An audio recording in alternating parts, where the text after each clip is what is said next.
I am going to keep fighting every single day, every single hour, every single minute to turn this economy around. Welcome to Tuesday's edition of TimesCast. President Obama's stimulus proposal. I want America to have the best infrastructure in the world. More than 500 looted artifacts are returned to Iraq. There is some material belonging to the 4th millennium BC. And scientists disagree on the dangers of BPA in plastics. Part of the problem is that there just are conflicting studies all over the place. Marcus Mabry and Cheryl Gay Stolberg on President Obama's proposals to jumpstart the economy ahead of the midterm elections. Cheryl, yesterday the president proposed one transportation measure that the White House hopes will finally spur the sluggish economy.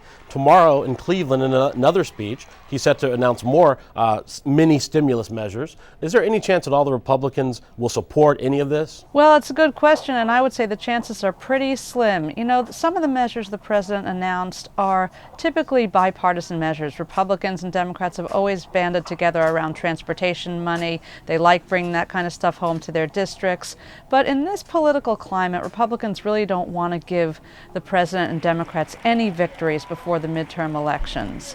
And so I think the chances are pretty slim. Congress only has a few weeks worth of work left before they go home to campaign.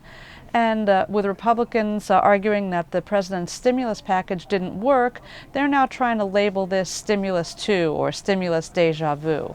Well, why is the White House proposing this then? $50 billion for the transportation measure alone, which is a small number in relation to the original nearly $800 billion stimulus package. It's true that $50 billion is a very small amount compared to the $800 billion that they injected into the economy early in the president's administration, but politically it's simply not possible to do something that big, and I think the president feels like he'll offer what he can and take what he can get and see if he can kind of put Republicans in a box to get them to try to vote against something that they might otherwise vote for. Stephen Farrell looks at efforts to restore Iraq's looted cultural heritage. Hundreds of looted Iraqi artifacts were handed over to the world-renowned Antiquities Museum in Baghdad today. Stolen before, during and after the 2003 war, they were returned at a ceremony in Iraq's foreign ministry, attended by the American ambassador. The priceless objects include a 4,400-year-old statue of a Sumerian king, which was looted from the museum itself in the chaos of April 2003, and 5,000-year-old cuneiform tablets that were stolen before the war and were being stored in the World Trade Center when it was attacked on 9/11. Today we received a very important quantities of smuggled item was looted from the archaeological site in Iraq and from the Iraqi museum. There is also a Hebrew manuscript, recovered from Germany, and, of more recent vintage, Saddam Hussein's chrome-plated AK-47, which was recovered in Fort Lewis after an American soldier brought it back to the States as a war trophy. There is some material belonging to the 4th millennium BC, and the new was belong to Saddam era. James Gorman and Denise Grady on the contradictory findings from studies of the chemical BPA.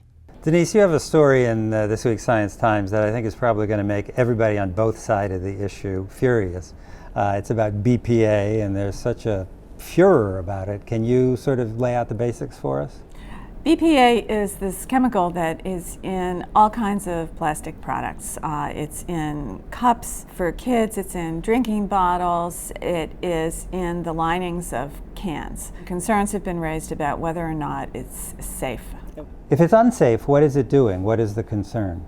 Research in animals that have found it can cause problems with the prostate, problems with abnormalities in breast tissue, but there are worries that maybe the same things could be happening to people. There's no proof that it has harmed people, but there is this worry about it because of the animal studies and also because it's ubiquitous. So if consumers want to decide what to do, how do they know what to do? A lot of things now are being labeled BPA free. It's become kind of a marketing tool, so people who are buying new stuff can look for that. Things that have BPA in them will have a 7 on the bottom. But the problem there is 7 is kind of a catch-all category, so everything with BPA should have a 7, but not everything that has a 7 has BPA. But this is the classic consumer problem. You don't, that the experts disagree. There are people that say it's fine, and you just have to decide for yourself, sort of.